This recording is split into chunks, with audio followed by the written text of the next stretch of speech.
Hello there. Welcome to the Saroy channel, wherever you are in the world. And so much love to each and every one of you. How are you doing? I do hope you're doing remarkably well. And don't forget to go and get yourself that lovely sparkling effervescent drink or something warm to drink. And tell me about the weather in your part of the world. Is it hot where you are? Is it cold? I love hearing from you. So before we get started, don't forget to subscribe to the channel. Click the notification bell and the thumbs up. And let's get started with tonight's story. Dear Sarah and all your lovely listeners, he was there as usual, in exactly the same spot, sitting on his wheelchair where I always saw him, staring out over the front yard, through the floor-to-ceiling windows from his bedroom, with a fully armed rifle at his side on the floor. He was wearing his red and black tartan dressing gown, along with his velvety blue pyjamas, with his rather sad-looking feet tucked away in a warm pair of sheepskin slippers. Nothing about his appearance ever wavered or changed. As usual, his white hair, once black, was standing up above his head, like a mad professor who looked like he'd had a static electric shock. Let's just say that his hair looked like it had never seen a hairbrush. This was my Gramps, the most disagreeable, cantankerous man you ever had the privilege to meet. "Dennis, sweetheart," said my grandmother, entering the room. "We have a visitor today. Master George is staying with us for a few days, as your son and his wife have gone on holiday to Hawaii. Are you going to say hello to your grandson?"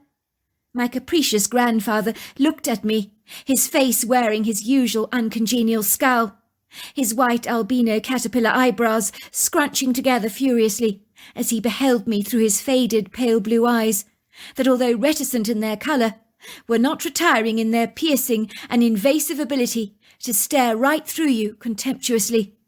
I wobble nervously, my knees almost crumbling beneath me, ever grateful that my grandmother is holding my hand reassuringly. I'm never comfortable in my grandfather's presence.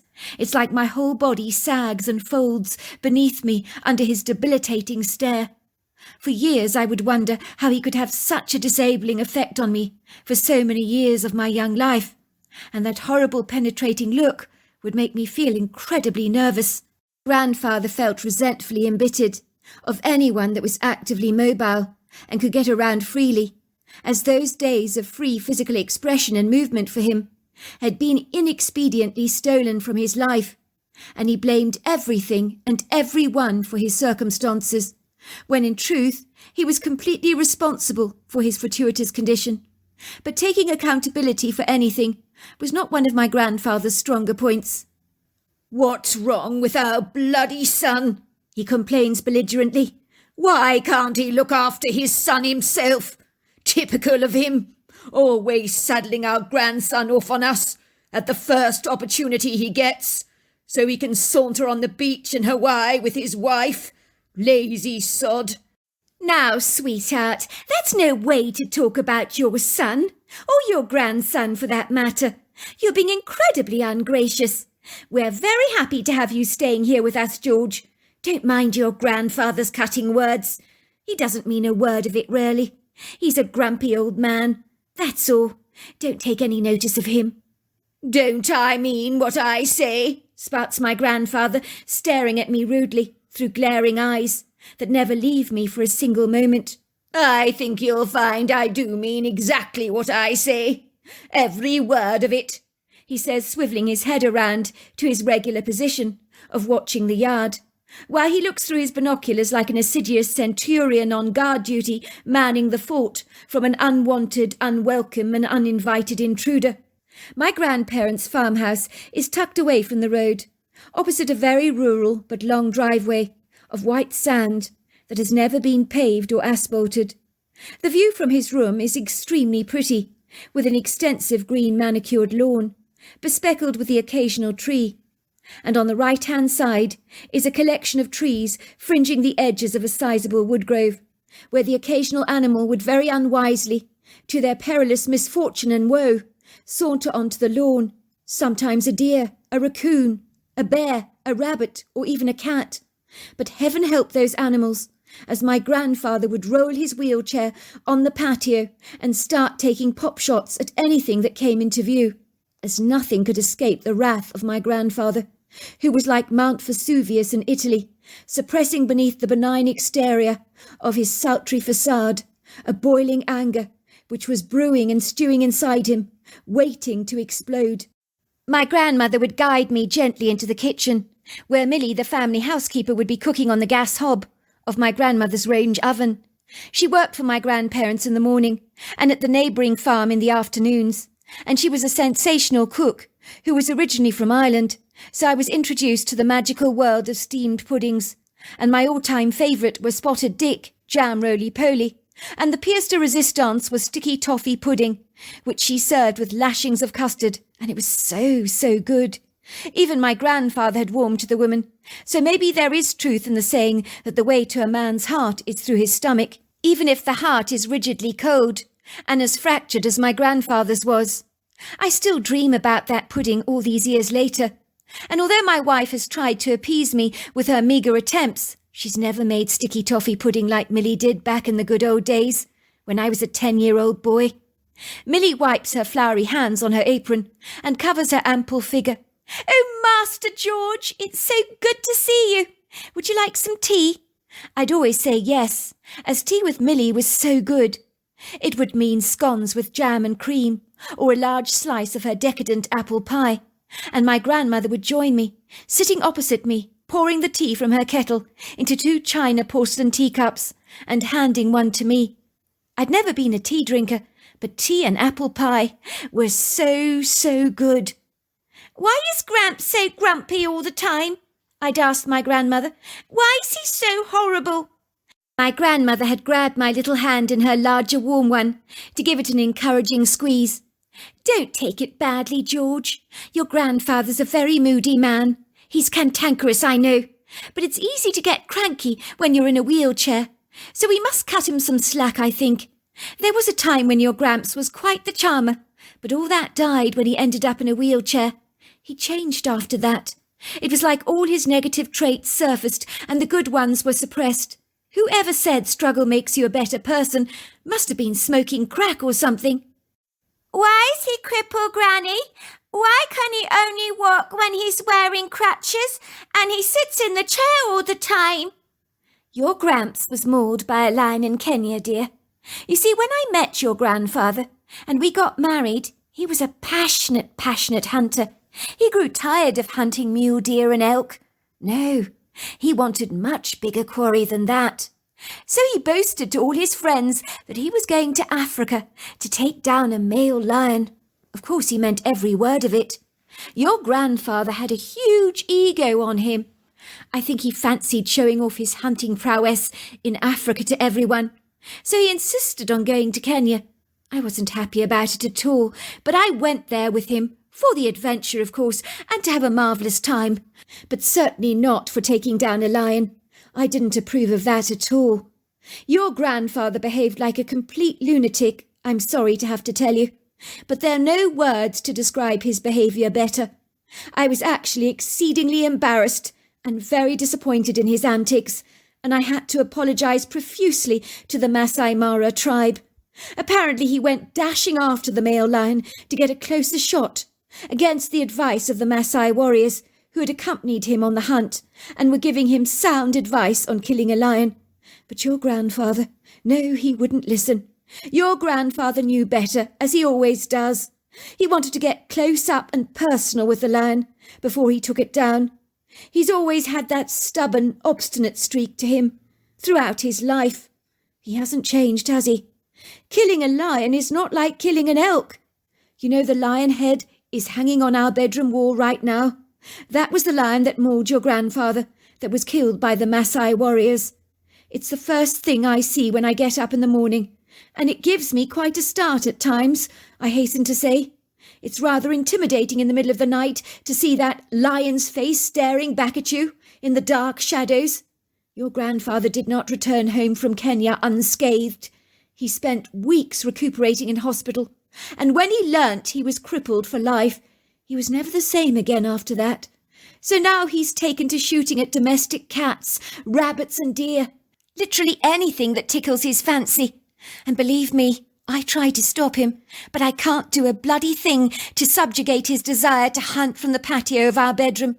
Not only is this outlandish practice of his ludicrously ridiculous, but it's completely insane. Your granny's right, says Millie, popping a delicious warm plate of apple pie and ice cream in front of me. Your Gramps is like a bear with a sore head that wants to get even with the world for rendering him cripple. My daddy doesn't know why you don't leave him, Granny. I heard him say you should get a divorce. Why don't you get a divorce? It's easier said than done, says my grandmother. I remember myself that I did love him once, you know, and that tends to motivate me to care for him. But it's not easy at times. I've been tempted to march out of the house hundreds of times over and head directly for the divorce courts at the first opportunity. But I made a vow before God, and I take my vows very seriously. When I married your Gramps, it was for better, for worse, in sickness and in health, and I intend to keep my promises. Besides, despite everything, he desperately needs me. He can't manage on his own. He can't possibly look after himself. And let's just say his greatest athletic prowess is managing to hobble over to his crutches, to get onto his ATV, and explore the woodgrove, always with his damned rifle at his disposal, ready to take a pop shot at anything that literally moves. Sometimes I think your Gramps has never ever grown up. I felt very sorry for my grandmother. She didn't have the kind of bedroom that was normal in any way, like most women would appreciate, with beautiful quilts, sumptuous curtains, pretty paintings on the wall, and so forth.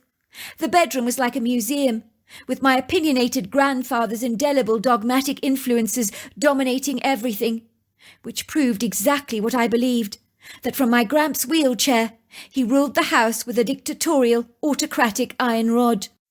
On the wall was a zebra head, a lion head, an elk head, and a black bear head. On either side of the mantel above the fireplace that overlooked the bed, I'm quite sure my grandmother must have been rather unnerved, having those eyes staring at her all the time. It must have been more than a little unsettling. Well, it would have been for me. If that wasn't bad enough, on every wall were framed pictures of hunters standing over their blood-covered trophy kills, and on one side of the room was a rifle cabinet containing all kinds of collectible hunting rifles. It was a rarely fancy collection, possibly worth an absolute fortune. It was like a man's den, not actually a bedroom that a husband and wife should share together.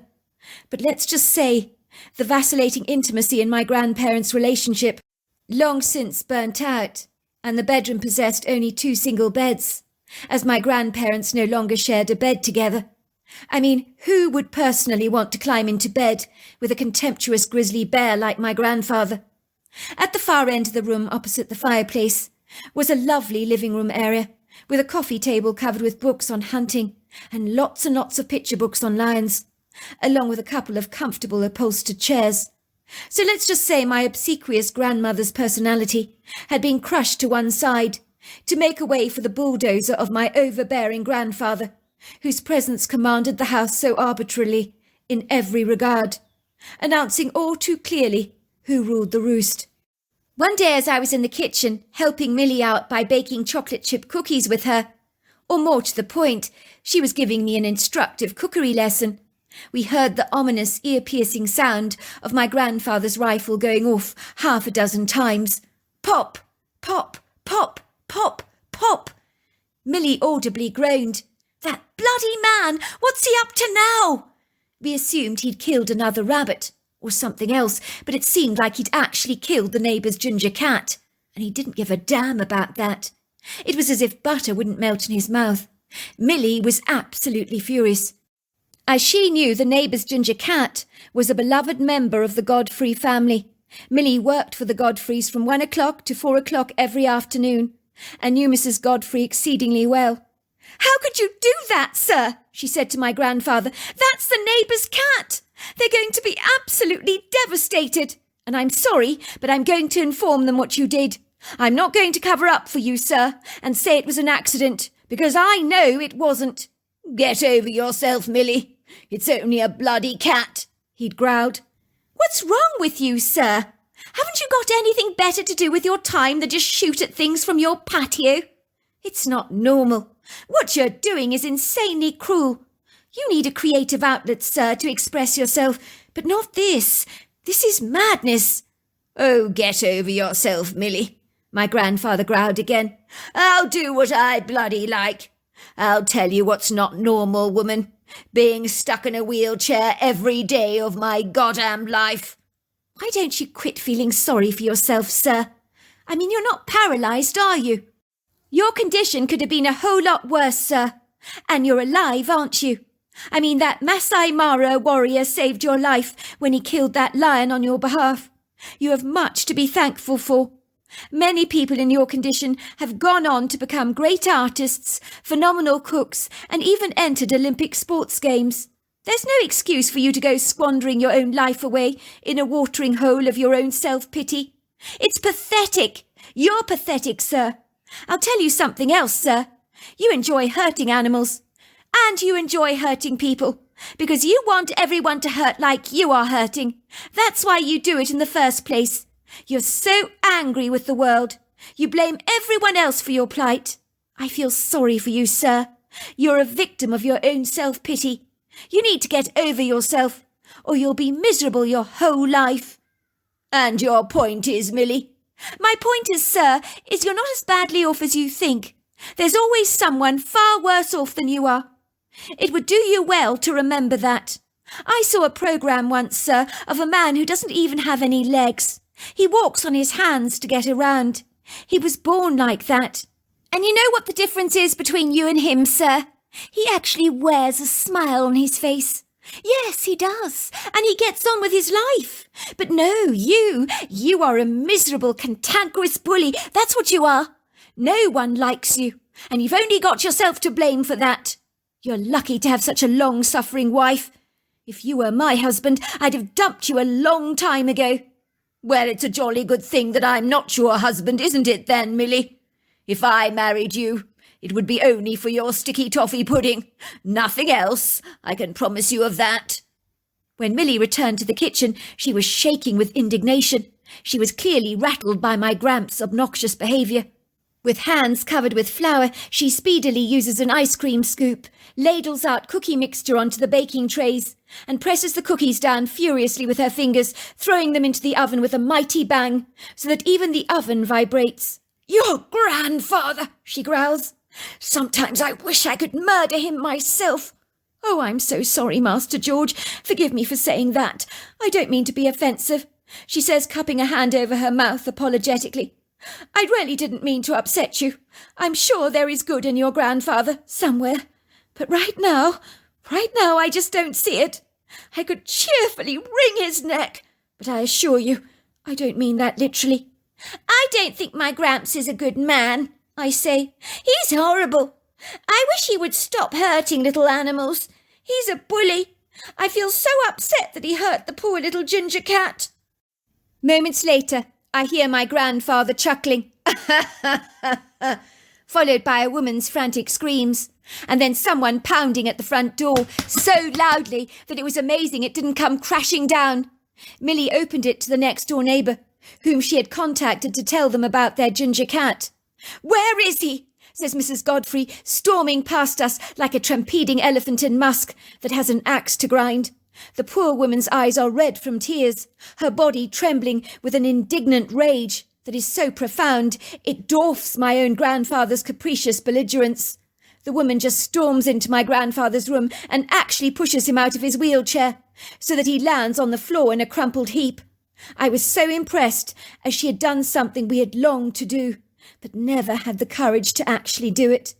My grandfather is looking at us from the floor with an expression of unadulterated horror on his face, as if he cannot quite believe what has just happened, and that someone actually dared to have the nerve to push him out of his chair. Milly comes to the rescue, helping my grandfather up, back into his chair, but she told him unequivocally that he deserved it. "You deserve that, sir. I'm glad she pushed you over." "Who the hell do you think you are, killing my cat with your rifle? You're a bastard," Mrs. Godfrey is shouting. "I hope someone turns the rifle on you one day. Or better still, Why don't you do yourself a favour and turn your bullets on yourself? You've no idea what you've done. My cat was everything to our family and to my children, but you wouldn't understand that, would you? People like you never do they? You just have killing in your DNA. All you ever think about is shooting the whole time. Look at this bedroom of yours, a celebration of killing animals. Do you have no compassion whatsoever? I mean, who has a bedroom like this with a lion's head staring at you from above the mantel? You're sick in the head, you know that. That's exactly what you are. Your poor wife, she's such a lovely woman. I don't know how she puts up being married to the likes of you. I'd throw you out if you were my husband. It's only a bloody cat, woman, my grandfather had chided, but I could see a wicked, malicious grin on his face. He was actually happy to have caused the family next door such a grievous distress. And I knew in that moment that my grandfather was not only insane, but wickedly evil, and I secretly wished that someone would take a pop shot at him and see how he liked it, see what it felt like to be a victim of his wrath. Suffice to say, a couple of days later, my grandfather received a beautifully wrapped-up box in the post, and when he opened it up, he discovered it contained a couple of dead rats, and the note read, "A rat knows his own kind." I knew it was from the next-door neighbours, and I thought, good for you. One day when I was staying at my grandparents' house, I saw my grandfather firing his rifle after the lady delivering plants from the local nursery to my grandmother. She was screaming, managed to dive into her van, her face wrought with terror. I'm ashamed to say my grandfather was roaring with laughter. He found it so funny. My grandmother was absolutely appalled, while my grandfather continued to chuckle. "Did you see how her bum wobbled as she ran away? I mean, as if I would really shoot her. What a silly woman. I may be many things, but I'm not a monster." My grandmother had grabbed my grandfather by the scruff of the collar. "If you ever do that again, I will kill you personally myself, and I'm not joking either, because I'm this close, do you hear me, to losing it with you." Suffice to say, shortly after that unfortunate incident, a police officer paid us a visit, and my grandfather's silvery tongue worked its miraculous wonders on this unassuming man. It was my first glimpse of my grandfather hemorrhaging charm. It was oozing out of him like honey from a honeycomb, and when my grandfather turned the charm on, for a moment even I was fooled. Well, almost. "There's been a complaint, sir, which is giving us a grievous concern," says the police officer, sitting on the upholstered chair. He regards my grandfather through his earnest eyes. "The woman from the nursery delivering plants to your house claimed you were shooting at her from your patio. She reckons you could have killed her." "Oh, officer, really? That woman has obviously lost leave of her senses. She was panicking for no reason at all. She's obviously hysterical. You know how women can sometimes overreact. They hear a gunshot, they think someone is being murdered, or worse still, that they're being attacked themselves personally, when nothing could be further from the truth. Oh, I could never do that to anyone. If you must know, I was shooting at one of those god-awful rats, and not her. What a silly, silly woman. Some of those rats around here are very big. I need to keep the venom under control, you know, before they get out of hand. I don't want to be calling pest control, do I, when I can handle the problem for myself? I just saw a rat at the very same moment the woman came along, so she thought I was shooting at her. I assure you, officer, I'd never take a pop shot at a woman. I'm a decent gentleman and a responsible hunter." The police officer is inquisitively glancing up at the lion head on my grandfather's wall, with an admiration creeping over his face that he's unable to disguise, as the male lion with his full black mane, yellow eyes, and powerful jawline full of impressive incisors is indeed a marvellous sight.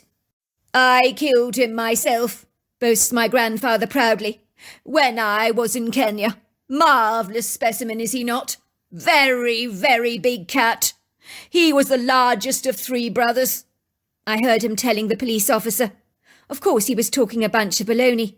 I know it was the Maasai warrior that killed the lion to save my grandfather's life. Not the other way round. But my grandfather thoroughly enjoyed playing the part of the hero.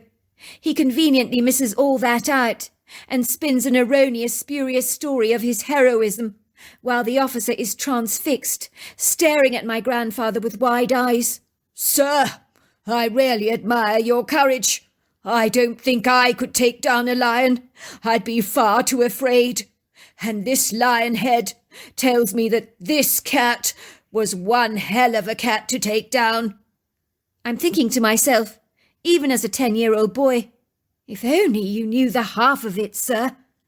My grandmother struggled to get over the inauspicious incident that continued to nag at her conscience incessantly, day after day. She was exceedingly frustrated about my grandfather's behaviour. She didn't like how he'd enjoyed scaring that woman. "Get a grip, woman. I thought we discussed this already, but you keep bringing it up again and again, like dragging a dog back to its vomit. I keep telling you, I would never shoot at a human being. 1, I would never do such a wicked thing, and 2, I'm not a complete idiot, and 3, I was only having a bit of fun, but I was never intentionally going to hit her. I knew what I was doing. It was funny watching her scared out of her wits, that was all. Aren't I allowed to have a bit of a laugh from time to time?" "Shooting after someone for fun is not a laugh. What if things had gone horribly wrong? You need to stop your childish pranks. Millie says that karma will come back to bite you if you're not careful." "Who is Karma, Granny? Is Karma the lion on the mantle? Is he going to come back to bite Gramps because Gramps is very horrible?"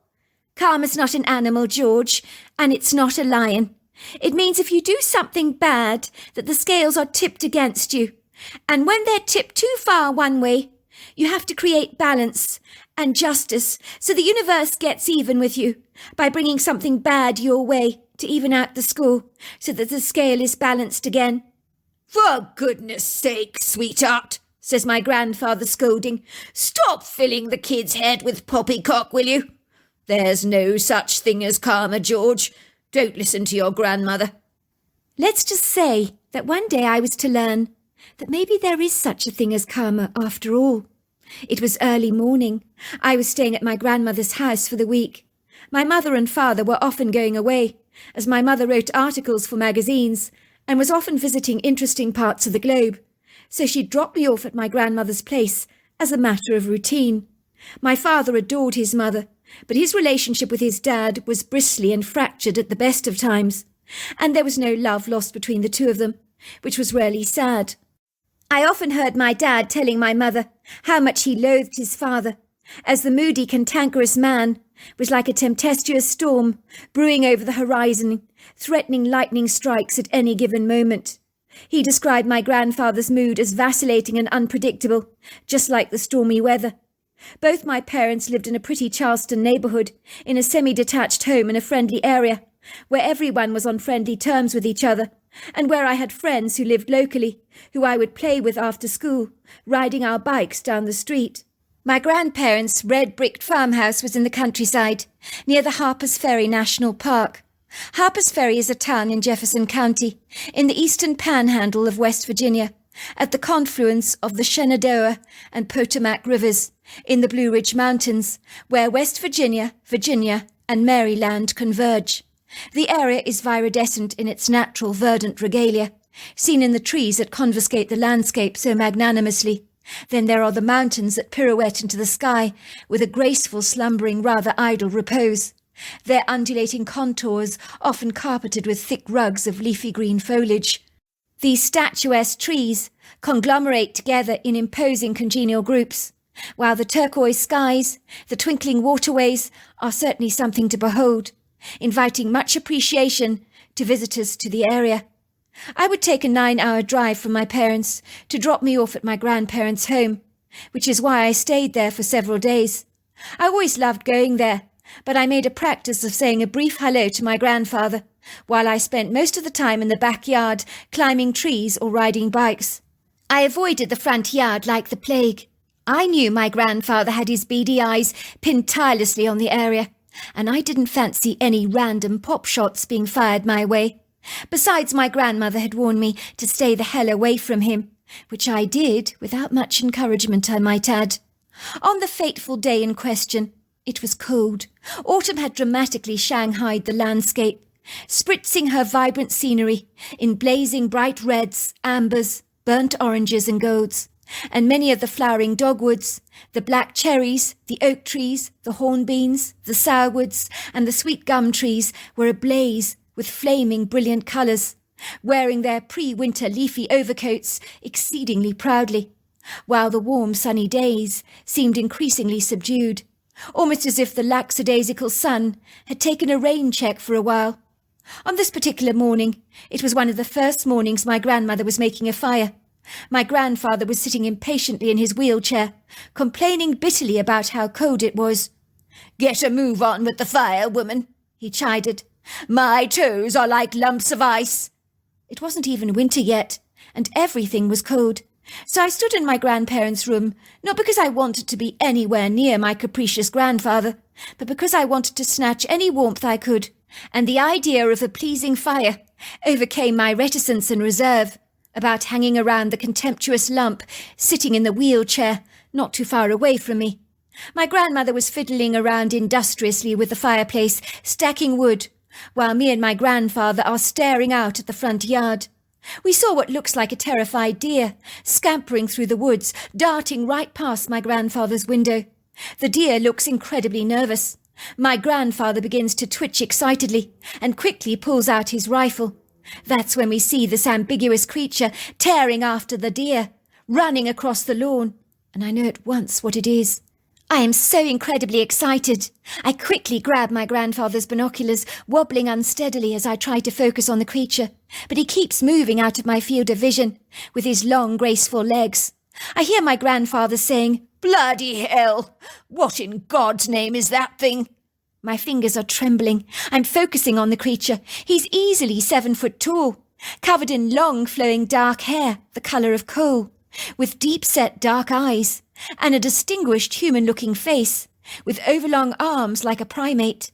"It's a Bigfoot! It's a Bigfoot, I say!" "Where? Where?" asks my grandmother, dropping the fire poker from her hand and grabbing the binoculars from me very eagerly. Where did you see it? Whereabouts?" "Oh my God! It's over there! Yes, I see it! It's male! Oh my word! It's so big! Can you believe the size of this thing? My guess is it's got to be 600 pounds. For a while the creature vanishes from our immediate view, and then it returns into our line of vision, with a deer with a strangled neck flung over his shoulders. He got it! He got the deer! In a trice, my grandfather begins firing after the Bigfoot. "Stop it, Gramps! Stop it! Don't hurt the Bigfoot! Don't hurt him! Please don't hurt him!" "Dennis, would you stop? Stop it!" my grandmother is shrieking. "Stop it, for God's sake!" I'm glad to say most of the bullets that my grandfather fires land in the deceased deer, hanging over the idiosyncratic creature's massive shoulders, but one goes through the Bigfoot's arm, and he lets out a loud, discomposing shriek. I can see the Bigfoot's eyes. They turn around, and they stare directly at my grandfather, and then he's gone. He vanishes into the woodgrove. But I have never, ever forgotten that look. My grandmother grabs the rifle from my grandfather. "What the hell do you think you're doing? You promised me that you'd never ever shoot at a human. You've broken your promise. You swore to me you wouldn't do that." "Oh, please, that's not a human. It might have a human face and it might have a human silhouette, but it's covered in hair." "As far as I'm concerned, it is human. Did you see the human face? He saw it was you that shot him. Those creatures are remarkably clever. It looks so benevolent and kind, but you shot at it. Supposing he takes revenge on you, you wouldn't stand a chance against him." "Oh, don't be ridiculous. You do half dream up some nonsense sometimes, sweetheart. If the creature comes anywhere near me, I'll shoot him dead. Wait and see. I'll do it. No problem at all. I'm a great shot with this rifle of mine." I was terribly upset with my grandfather for shooting at the Bigfoot for no reason at all. Even at 10 years old, I knew it was intrinsically wrong. My grandfather had inadvertently shot at something that looked so human in every regard. How can that ever be all right? Unless the creature is attacking you or harming and destroying your livestock and property. But this creature was not making a nuisance in our lives and wanted to be left in peace, like we all do. I'd seen the shocked, appalled expression on its face, and the look in his eyes I could clearly read, as if I was engaging in a storybook that was so well illustrated. I've seen you. I know what you did. I shan't forget. And I'm coming back to wreak my revenge. See if I don't. That's exactly what I read on his face. It would seem, late that night, karma was about to strike on the clock of fate, where a dose of the brutal treatment my grandfather had inflicted on so many would finally come back to bite him very, very hard.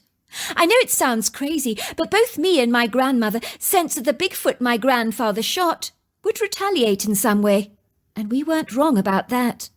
I remember waking up in the middle of the night to hear a rather strange sound outside the bedroom of our property, as if someone ponderously big was walking around.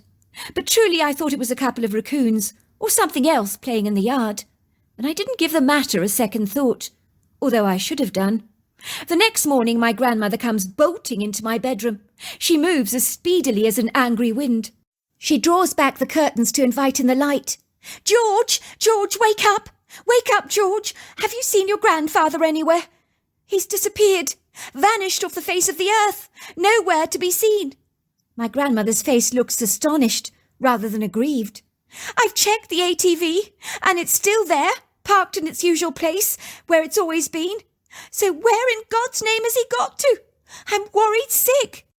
My grandfather was able to hobble rather precariously over to his ATV from time to time and take a trip in the woodgrove on the back of the vehicle. My grandmother hired a great gardening team to clear out paths in the woodgrove so that my grandfather could occasionally take trips into the woods, as it was the nearest he was going to get to nature, on his own, I mean.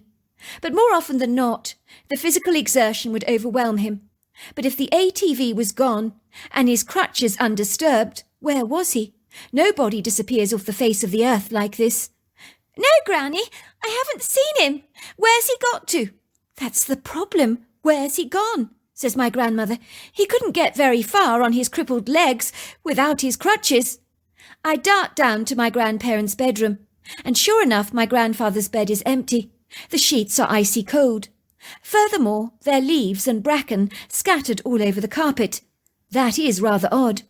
Was the sliding door locked last night? I asked my grandmother. No, it wasn't. We never ever lock it. We don't need to. The Bigfoot we saw in the yard that killed the deer took grandfather in the middle of the night because he shot at him. That's what happened. You think so? Says my grandmother. I didn't hear anything last night. Surely I would have heard something. I know that's what happened. I think he creeped into the bedroom and took him. I heard something moving outside my bedroom window last night, but I was too sleepy to investigate what was actually going on. I just remember the way the Bigfoot looked at Gramps after his arm had been injured by that bullet. It was like he was saying, "You're going to pay for this." It's funny you say that, George. I got exactly the same impression from the Bigfoot myself. I could tell his arm was hurting badly from that shot. The question is, what has he done to your grandfather? Lo and behold, me and my grandmother dashed hastily into the woodgrove. We found my grandfather cowering under a large oak tree, looking pathetically silly. He was freezing cold, completely naked. Truly it was amazing he hadn't died of hypothermia. If it had been winter, he'd never have survived, but it was autumn, and last night wasn't too bad, so he was lucky. We found my grandfather's clothes ripped into shreds, hanging over the trees. My grandmother got my grandfather home, and after we'd warmed him up, we asked him what had actually happened. "You were right. I was a bloody fool to shoot at that Bigfoot. Believe me, it's never going to happen. Indeed, I don't fancy shooting at anything ever again. I think I'll sell my rifle collection. I don't need any of those rifles anymore. I'll take up a new hobby." "Yes, like we believe you," says my grandmother. "The day you stop shooting at things is the day I'll eat my hat. So what actually happened?" "I was lying in bed last night. I was fast asleep. The next thing I know is that the Bigfoot is standing over me. I get the shock of my life. I was so bemused. I thought I was dreaming. I tried to scream, but I couldn't. It was like everything was so surreal. I think I believed it was a dream, until I realized it wasn't. The creature threw me over his shoulders like I was a sack of potatoes, and he closes the sliding door behind me, so that's clearly how he got in. But he was so quiet. That's why he didn't wake you up. I think the creature didn't want to wake you up. It was me he was after. I am still not screaming, but as the creature's carrying me into the woodgrove, I get this horrifying feeling that I'm going to be killed. And then it hits me so hard what Millie had said to me. She said I had a lot to be grateful for, as I was alive, and there were things I could do to make my life interesting, that I should quit feeling sorry for myself. I knew she was absolutely right. When I'm on the back of this Bigfoot, I find myself having a life review of some kind. I realize how I've been squandering my life with my self-pity, how I wanted to make other people hurt and suffer because I was hurting. I began to feel ashamed. I've treated you so shabbily, sweetheart. My own son I've treated badly. You, George, you are my grandchild, and I've behaved abysmally towards you over the years. I knew in that moment I was going to die, and I would never be able to redeem myself or to make amends. So I'm praying to God, asking him to forgive me, to give me a second chance. But I realize it's far too late for me. I'm about to be dealt with karma, the karma that Millie had been talking about. It was what I deserved, after all, and I knew it. It had finally caught up with me. When we get into the forest, the creature lowers me onto the forest floor, rather gently, I might add. I think his arm was all right. It seemed to be working fine. It looked like it had healed. The next thing I know, the creature rips off my clothes, draping the trees with them.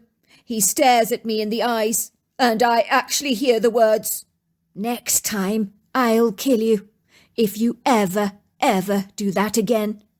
And then he's gone. I'm shaking so much, freezing with cold. Luckily the temperature wasn't that bad, but I was still trembling. I'd had the shock of my life. I keep moving my body during the night to keep warm, but it's tough. But I realized I was incredibly lucky. The Bigfoot should have killed me, but he showed me mercy, which is much more than I've ever showed another living animal. Looking back, my grandfather's encounter with a Bigfoot changed our lives, and for the better. My grandmother's household became a happy place to be. My grandfather started to make up for lost time. He taught me to play chess. We played Scrabble, Snakes and Ladders, and Monopoly together, and me and my Gramps became incredibly close. I began to see the man he really was, and my grandmother was able to change the decor in her own bedroom to what she actually liked, and the single beds were replaced with a large double. Well, actually a king size, I believe it was. My father's relationship with my grandfather changed. My grandfather apologized profusely to everyone he'd ever hurt. He personally went to visit the nursery to find the woman he'd taken pop shots at. He gave her a $100,000 check. "I'd never have hurt you," he told her, "but I was a brute to shoot after you." Can you believe it? They actually hugged. And that woman from the nursery visits my grandparents' home today, not just to deliver pot plants, but to visit my grandfather, to have a chat with him. She even invited us all to her wedding. Then there was the neighbour, Mrs. Godfrey, whom my grandfather went to visit, to apologise for what he'd done. He brought Mrs. Godfrey a new truck, and a brand new ginger cat, who would visit our house over the years, without being exposed to any stray bullets. My grandfather sold his rifle collection.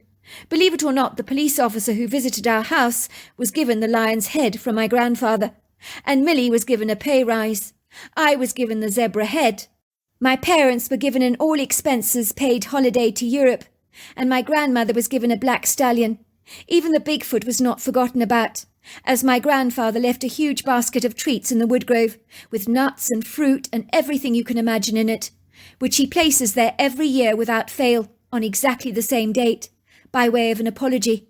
And my grandfather woke up the following morning to find a string of eagle's feathers on his bed. So all ends well in love and war. I unequivocally thank the Bigfoot for taking my grandfather to task, because he reformed a human being, And miracles do indeed happen. So there you are. That's my story. Wow, what an incredible story. Until next time, goodbye and good night.